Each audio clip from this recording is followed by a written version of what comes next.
number, single dad saved a disabled heiress the next morning. The entire city knew his name.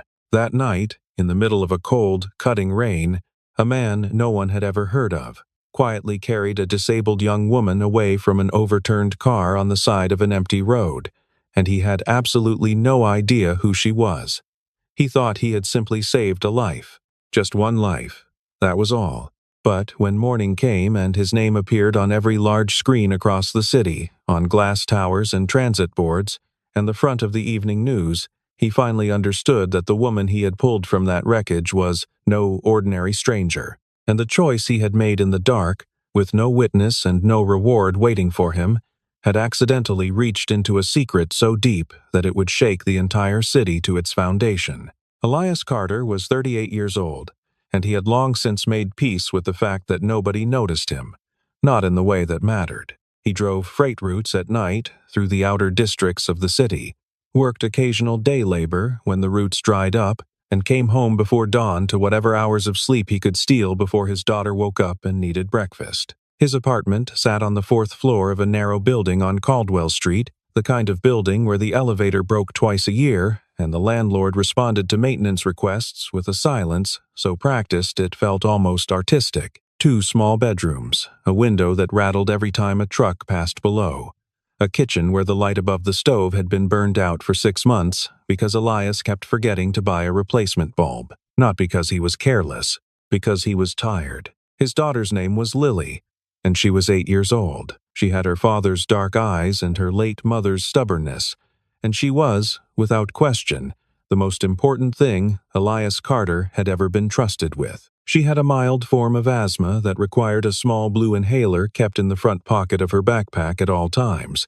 and she asked the kind of questions that made adults pause, not because they were difficult, but because they were so precisely honest that a dishonest answer felt like a genuine crime. Elias spoke quietly, moved carefully, and kept most of his thoughts to himself. He was patient in the way that people become patient when they have had no other option, not from abundance, but from necessity.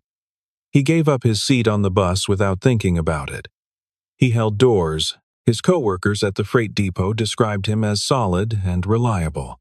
What they could not articulate was that Elias Carter quietly believed he was not quite enough.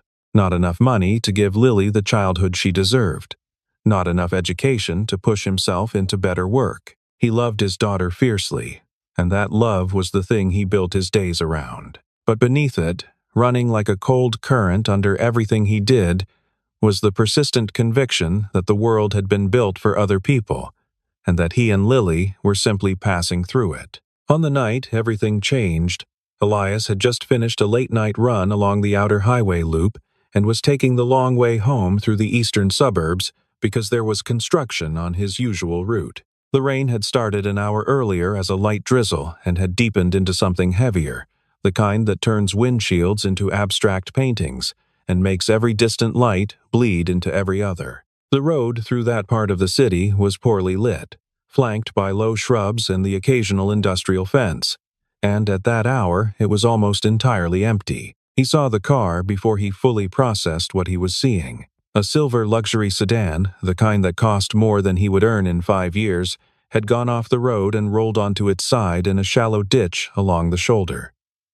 One wheel was still spinning slowly.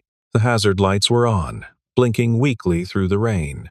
Elias slowed without making a conscious decision to slow, his foot finding the brake the way it found the brake for every obstacle in the road. He pulled over 10 yards past the wreck and sat there for a moment with the wipers going and the engine running. He thought about how these situations could go wrong. He thought about how a man in his position, no connections, no safety net, could stop to help and walk away with a lawsuit or a suspicion that never quite went away. He thought about Lily asleep at home. He considered all of this in about 20 seconds. And then he got out of the truck. The rain hit him immediately, soaking through his jacket before he had taken 3 steps. He moved along the shoulder to the overturned car and crouched beside it, pressing his face close to the shattered side window. Inside, half suspended by her seatbelt, was a young woman. She was unconscious, her head resting against the crumpled interior of the door. Her legs were positioned at an angle that told him, even before he noticed the cane that had slid into the far corner of the cabin, that she had some limitation in her mobility. Her forehead had a long cut that was bleeding steadily, and her breathing, though present, was shallow. There were no other cars on the road. There had been no other cars for several minutes in either direction. Elias tried the door handle. It was jammed. He went back to his truck, took the short crowbar he kept beneath the passenger seat, and returned. He worked the door frame in the rain until it gave, the metal complaining loudly, and he reached inside and unclipped the seatbelt with one hand while bracing her weight with the other. Carefully, more carefully than he had been careful about anything in a long time, he lifted her free of the wreckage and carried her to his truck, settling her across the back seat with her bag placed beside her. He took off his jacket and folded it under her head. Then, he drove. The nearest hospital was 14 minutes away, and Elias drove those 14 minutes with one hand on the wheel and one eye in the rearview mirror, watching the rise and fall of her chest to make sure she was still breathing. He pulled up to the emergency entrance at a speed that made the security guard outside look up sharply, and he was through the sliding doors before the guard had finished processing what he had seen. He told the intake nurse everything he knew, which was almost nothing. A woman, early 30s, found in an overturned vehicle off the Eastern Highway Loop, head laceration, possibly limited mobility in her lower body, unconscious for approximately 15 minutes. He handed over the bag carefully, unopened. The emergency team moved quickly, and within minutes she had been wheeled away behind a set of double doors that swung shut with a sound of finality. A nurse asked Elias if he was family. He said no. She asked if he could provide insurance information or emergency contacts. He said he didn't have any. She asked if he would like to leave his contact information and come back in the morning. He said he would wait. He waited in a plastic chair in the corridor outside the emergency wing, still damp from the rain, his jacket gone, his phone at 11% battery. After 40 minutes, a billing administrator came to him with paperwork and explained that without insurance on file, the hospital would need a deposit to continue treatment. The number she named, $1,200, was almost exactly what Elias had in his savings account. Not a metaphorical almost. A literal almost. He transferred it from his phone with hands that were entirely steady, and then he sat back down in the plastic chair and waited some more. He did not know the woman's name. He did not open her bag. He did not look through the window of the treatment room. He sat with his hands in his lap and his eyes on the floor tiles, a man who had done what seemed like the obvious thing and was simply waiting to know that it had worked. At 6:47 the following morning, Elias Carter's name was on the news. He did not know this immediately because he had finally fallen asleep in the plastic chair sometime around 4 in the morning and did not wake until a hand touched his shoulder, and he looked up to find a hospital administrator standing over him with an expression that suggested something significant had shifted in the atmosphere of the building. Before the administrator could speak, Elias noticed that two of the nurses at the station down the hall were looking at a phone screen together and then looking at him.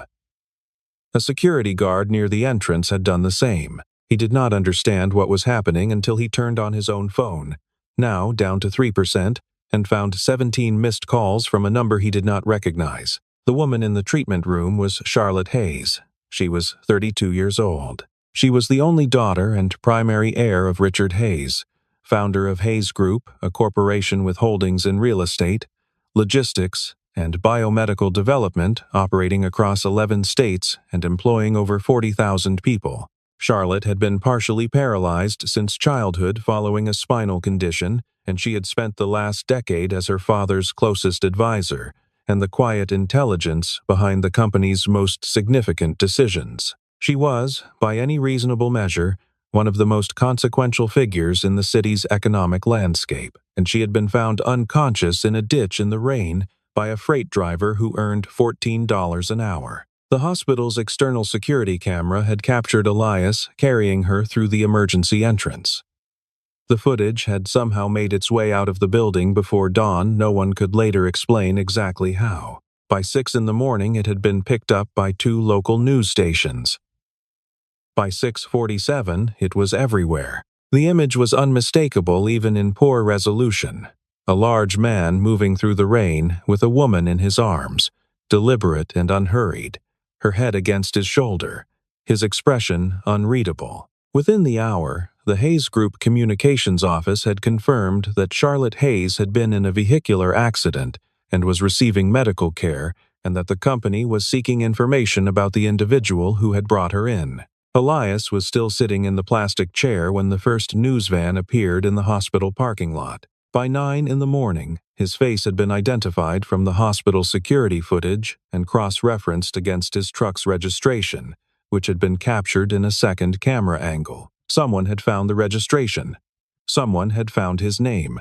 And then, with the particular momentum these things develop once they begin, his name and face were everywhere on television screens, in restaurant windows, on digital displays above the highway, on the front pages of news sites in a city that had never once found reason to print his name before. He was being called the Rain Hero in the initial coverage, a label applied quickly by a morning anchor who needed something to call him. It stuck immediately, the way imprecise things sometimes do when they capture the shape of something true, even if they miss the details. His neighbor on the third floor, a woman named Deborah who had lived in the building for 11 years and had exchanged perhaps 40 words with Elias in all that time, knocked on his door at 10 in the morning to tell him that he was on television. 3 of his former co-workers from a construction job 2 years prior sent him messages within the same hour. His daughter's school called to ask if he would be available to speak with the principal.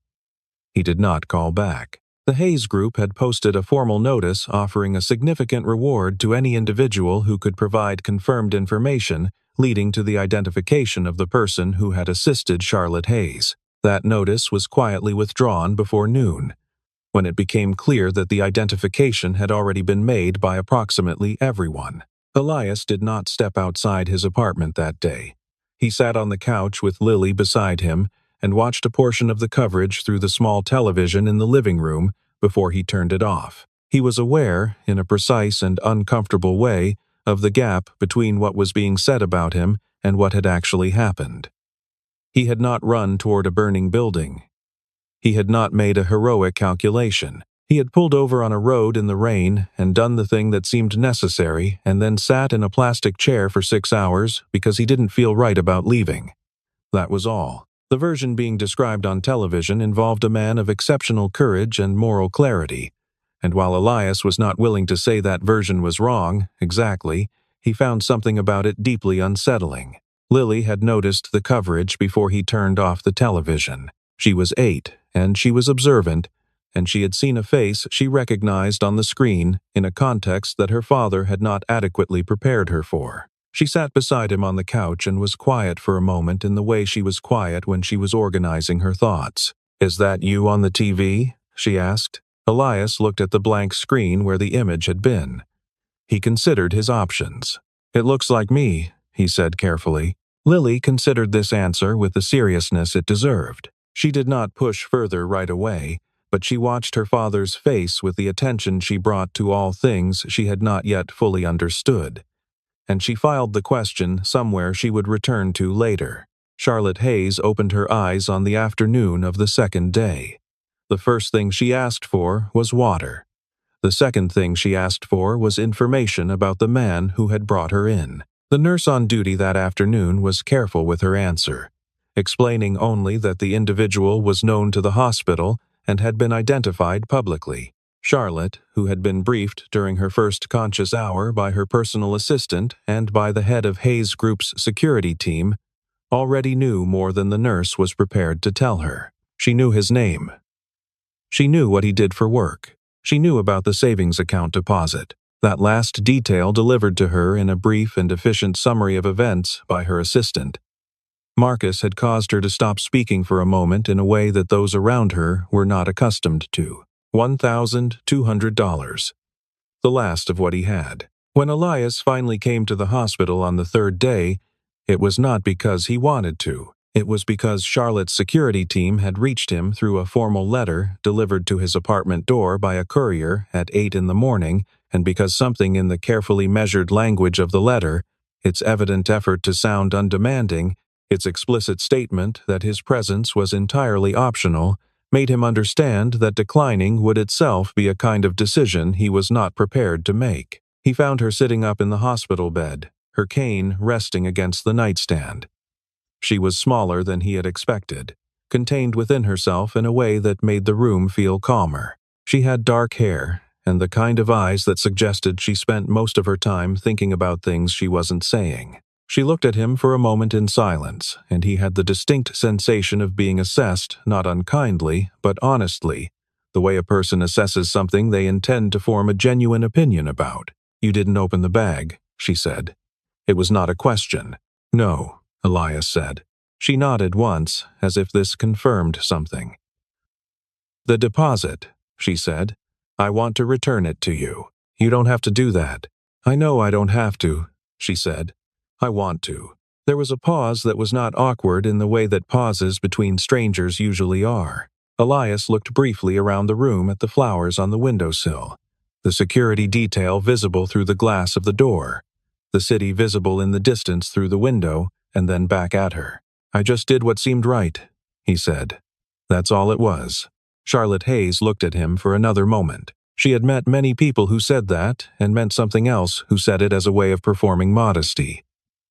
Elias Carter said it the way a person states a fact about the weather.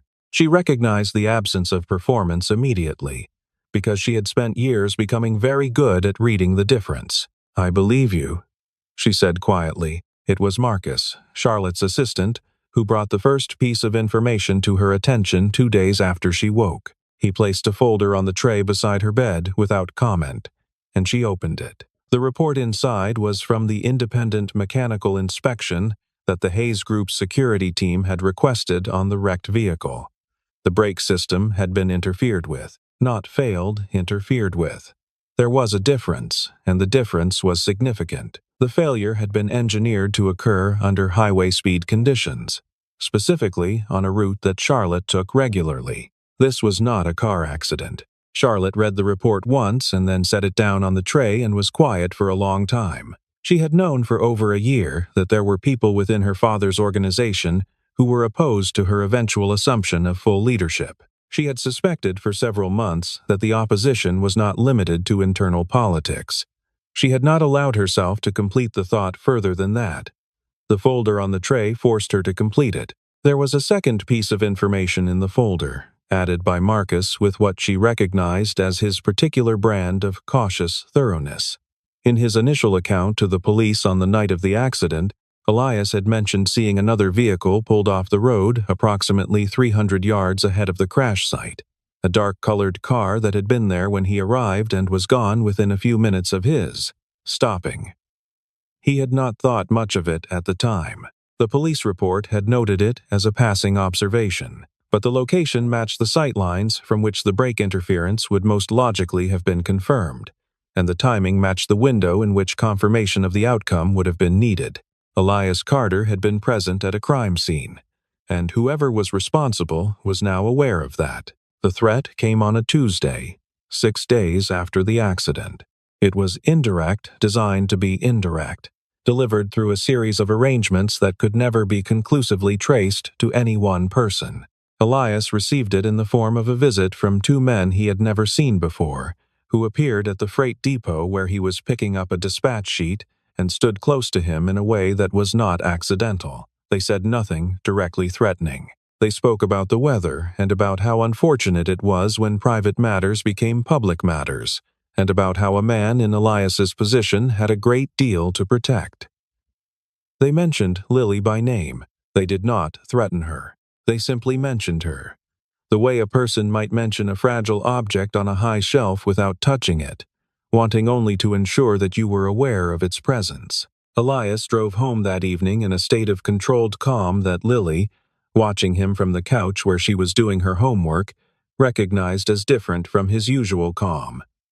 She asked him if he was okay. He said he was fine and made dinner and sat across from her at the small kitchen table and ate without tasting anything, the names of those men running through his mind like a loop he couldn't find the end of. He called Marcus that night from the parking lot behind his building, standing in the cold without a jacket because he had forgotten he had left it inside, and he told Marcus what had happened in straightforward language without embellishment. Marcus was quiet on the other end of the line for a moment, and then he said that Charlotte would like to speak with Elias directly, and that this would be arranged for the following morning. Charlotte moved quickly once she understood the scope of what was happening. By the end of that day, a security detail had been placed outside Elias's building. A subtle detail. Not obvious, but there. A legal team had been put on standby. Marcus had arranged for Lily's school pickups to be covered by a trusted member of Charlotte's personal staff. Introduced to Lily simply as a friend of her father's, which was close enough to the truth that Elias allowed it. The machinery of the Hayes Group, which had spent years moving resources in the direction of commercial outcomes, had been quietly turned in the direction of protecting a freight driver and his 8-year-old daughter. Elias was uncomfortable with this. He said so to Charlotte directly, in her office at the hospital, 3 days after she had been moved out of emergency care. She was seated at a table by the window with papers arranged in front of her and the city spread out below, and she looked up at him with the direct expression he was beginning to recognize as simply how she looked. "I know you're uncomfortable," she said. "I'm asking you to let me do this anyway. I don't want to owe anyone," he said. "You don't owe me anything," she said. "You saved my life with your own savings, and you waited 6 hours and you didn't even ask my name. What I'm doing now is not a transaction. It's just the thing that needs to be done." He stood there for a moment with his hands in his pockets. It was the same reasoning he had applied to pulling over in the rain, offered back to him by the person who had been on the receiving end of it. He recognized it. He didn't have a good argument against it. "Okay," he said. The investigation moved faster than Elias had expected investigations to move. This was partly because the Hayes Group's legal team was operating with exceptional urgency, and partly because the security footage from the road where Charlotte's car had been tampered with had captured, in the upper right corner of a single frame, the partial rear plate of the dark car that Elias had mentioned. It was not enough on its own, but it was enough combined with what Elias remembered from the depot visit the men. Their manner, a particular way one of them had held his hands to build a picture. The man at the center of it was named Douglas Whitfield. He was 54 years old and had served as the Hayes Group's chief financial officer for 11 years. He was also, as the investigation revealed over the following weeks, the primary architect of a long-running financial arrangement that would have transferred a significant portion of the company's most valuable holdings to a subsidiary controlled by a small group of executives, an arrangement that Charlotte's imminent full leadership would have, immediately and irreversibly ended. He had been patient in his opposition, and then patience had run out, and he had made a decision witnessed by a man who had no reason to be on that road except that there was construction on his usual route. The public hearing was scheduled for a Thursday. Elias did not want to testify. He had never spoken in any formal public capacity in his adult life, and the thought of sitting in a room with cameras and attorneys and a crowd of people who all knew how these rooms worked produced a thorough anxiety that kept him awake the night before. He told none of this to Lily, who listened to her father's careful briefing and then leaned her head against his arm on the couch without saying anything. He walked into the hearing room the next morning in the one good suit he owned, which he had bought for a job interview 3 years prior and which still fit, and he sat down in the witness chair and looked at the room full of faces looking back at him. He described the dark car. He described its position on the road. He described the men at the freight depot. He described the way one of them had said Lily's name. His voice was steady throughout. He did not look for sympathy, and he did not perform composure. He simply stated what he had seen, in order, without elaboration, in the same tone he might have used to give directions to someone who was lost. The effect of his testimony, its plainness, its absence of agenda, was more powerful than any prepared statement in the room that day. Douglas Whitfield's attorney attempted to challenge the credibility of a man who drove freight and worked day labor. Elias answered each question in the same steady tone. He did not rise to the bait. He did not need to. The plate fragment, the timeline, the phone records, and the mechanical report had already built the structure. Elias's words were simply the last piece that made it impossible to see the structure as anything other than what it was. The verdict came quickly. Douglas Whitfield and 2 co-conspirators were formally charged within 10 days of the hearing. Their arraignment drew a crowd outside the courthouse building, and several journalists who covered the story focused not on the defendants, but on the footage of Elias walking out of the building afterward, alone, his jacket collar turned up against the November air, moving through the crowd without stopping. Charlotte was formally confirmed as Chief Executive Officer of Hayes Group the following month. Her first public statement in the role was brief and carefully written, and it centered not on the company's financial performance or strategic direction, but on the responsibility of institutions toward the communities that exist around them. She announced a new internal ethics charter. She announced the establishment of a community development fund. She said, in language that the business press found puzzling and the general public found striking, that the company intended to measure its success not only by what it built, but by what it refused to destroy. Elias received 3 formal offers of employment from the Hayes Group in the 2 weeks following the hearing. They were generous offers, genuinely generous, structured with care, designed to represent a real change in his circumstances. He read each one carefully. He spoke with Charlotte once by phone about all 3, and then he declined all 3 and accepted instead a coordinator position with a small nonprofit on the south side of the city that worked with adults with physical disabilities, a position that paid less than any of the offers from Hayes Group, that came with no corporate car and no expense account, and that required him to be at work by 8:30 in the morning so that he was always home before Lily's school day ended. Charlotte, when he told her, was quiet for a moment on the phone. "That's where you want to be," she said. It was not quite a question. "That's where I can do something that makes sense to me," he said. Another pause. And then she said, simply, "Good." One evening, near the end of that year, Charlotte came to the nonprofit's office on the south side of the city unannounced, without her security detail, driving herself in a car that was notably less conspicuous than the silver sedan that had changed both of their lives. She found Elias at his desk, finishing paperwork after everyone else had gone home, the office lit by a single desk lamp, a cold cup of coffee beside the keyboard, a crayon drawing taped to the wall beside the window that Lily had made and given him to hang up. She stood in the doorway for a moment and looked at the drawing and then at him. "The whole city knows your name," she said. "Did you know that?" He glanced up from the paperwork. "I've been told. You have a wall in the transit station downtown," she said. "Someone painted it. A mural. You and the rain." He looked briefly pained. "I know." She smiled a real smile. Not the public smile he had seen in photographs, but the smaller one she reserved for things she found genuinely funny. "Does it bother you?" "A little," he admitted. She stepped into the office and sat down in the chair across from his desk, and she looked at him in the direct way she had always looked at him, the way that he had gradually come to understand meant she was about to say something she had considered carefully. "The city knows your name," she said. "They know the story, the rain, the car, the hospital. They know the version of you that was on television." She paused. "But I know the version that sat in a plastic chair for 6 hours and didn't open the bag. I know the version that transferred his last $1,200 without telling anyone. I know the version that testified in a room full of cameras and didn't once try to be anything other than exactly what he is." She stopped. "That version is the real one." Elias was quiet for a moment. "Lily thinks I'm a hero," he said. "I keep telling her I just did what seemed right." "She's 8, Charlotte said.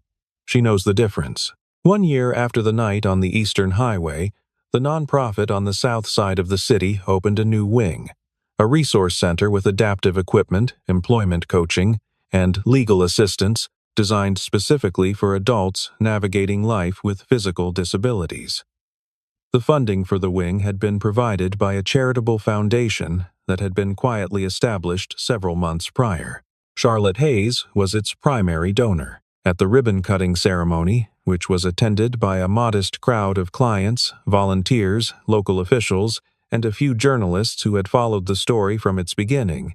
Elias stood at the front of the room and said a few words that he had written himself and revised several times, and that were, by any objective measure, too short for the occasion. He thanked the staff and the clients and the city, and he said that the center existed because of a lot of people who had done a lot of work, and he sat down. In the front row, Lily Carter, now 9 years old and wearing the blue coat she had asked for specifically because it had good pockets, watched her father from her seat with the kind of pride that is too large for the face that holds it. She had stopped asking whether he was the man from the television, because she had long since understood that he was, and that the television version and the real version were the same person, which was rarer than most people realized. Charlotte sat 2 seats away from Lily, close enough that they had spoken briefly before the ceremony began.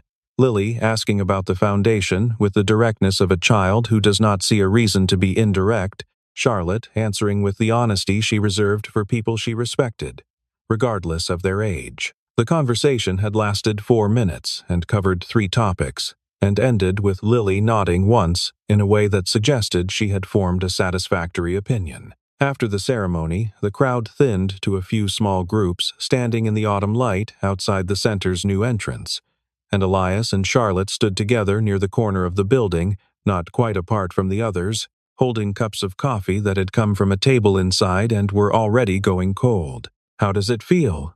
she asked. Elias looked at the building. He looked at the people still gathered near the door, a man in a motorized chair talking with one of the staff members, 2 women going over paperwork on a bench, Lily explaining something to a younger child with the solemn authority she brought to all explanations. "Like something that should have existed sooner," he said. Charlotte nodded. She looked at the same scene he was looking at. The city rose behind them in its familiar geometry of glass and steel and ordinary stone.